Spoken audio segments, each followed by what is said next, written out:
नमस्कार मंडळी, स्टार प्रवाह वाहिनीवरील लग्नानंतर होईलच प्रेम ह्या मालिकेच्या पुढील भागामध्ये आज आपण पाहणार आहोत की नंदिनी, जीवा, पार्थ आणि काव्या हे हनीमूनसाठी गोव्याला निघालेले असतात आणि आपण पाहतो ते अर्ध्या रस्त्यामध्ये गेल्यानंतर ट्रॅव्हल कंपनीमधून फोन येतो.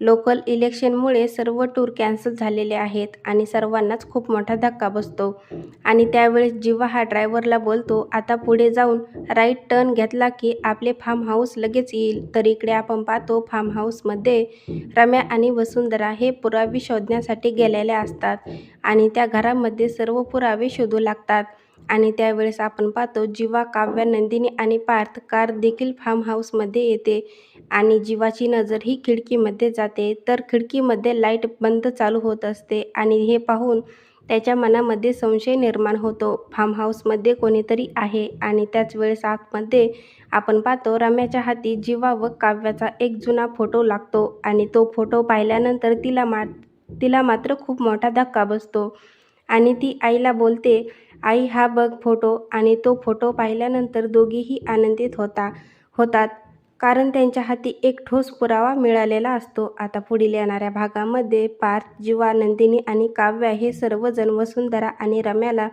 त्या फार्म हाऊसमध्ये रंगेहात पकडणार का, हे पाहणं खूपच मजेदार ठरणार आहे. लग्नानंतर होईलच प्रेम ह्या मालिकेचे नवनवीन अपडेट पाहण्यासाठी माझ्या चॅनलला लाईक करा, शेअर करा आणि सबस्क्राईब करायला विसरू नका.